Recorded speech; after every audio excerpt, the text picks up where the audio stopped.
Docteur Gaëlle Ranchou, je suis médecin en soins palliatifs, présidente de la commission médicale d'établissement du centre hospitalier de Périgueux. Je pense à la contraception, au droit à l'IVG, au suivi des grossesses.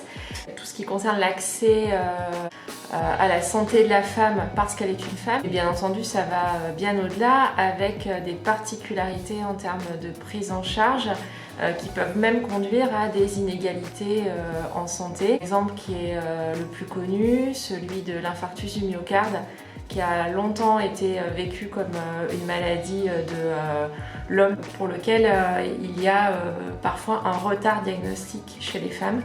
On entend souvent que les femmes ont une espérance de vie qui est plus longue, ce qui est vrai. Par contre, chez les femmes, on a une plus longue période de dépendance dans la dernière partie de la vie. J'aimerais en profiter pour rappeler l'importance de la vaccination contre le papillomavirus, qui est responsable de nombreux cancers chez les femmes qui sont évitables par cette vaccination à laquelle sont désormais éligibles l'ensemble des adolescents, garçons comme filles.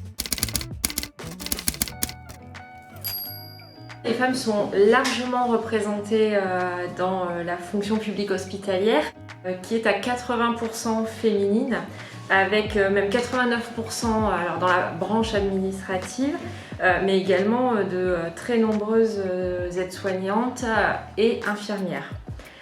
44% des médecins hospitaliers sont des femmes. Féminisation qui ne cesse de progresser et qui concerne désormais les disciplines chirurgicales également.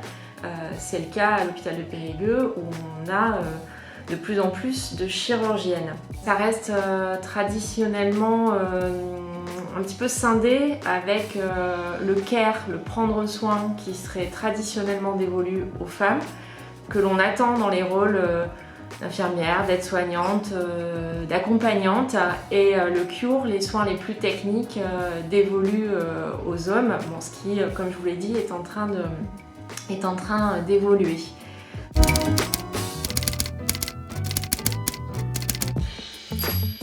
Il y a un certain nombre de batailles qui restent à mener. On l'a vu pendant la crise du Covid sur la médiatisation, qu'on a interrogé beaucoup de soignantes, peu d'expertes, renvoyant encore à cette tradition du care féminin et de l'expertise masculine.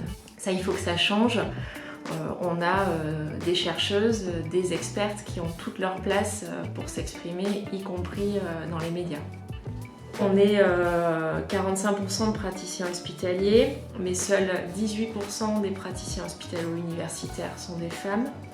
Plus de 70% des présidents de CME sont des hommes, plus de 90% dans les CHU. Donc je pense qu'on peut souligner que l'hôpital de Périgueux à l'heure actuelle a un trio féminin à sa tête, avec une présidente du conseil de surveillance, la maire de Périgueux, Madame Labaisse, une directrice générale, Madame Motte, et donc moi-même, présidente de la commission médicale d'établissement.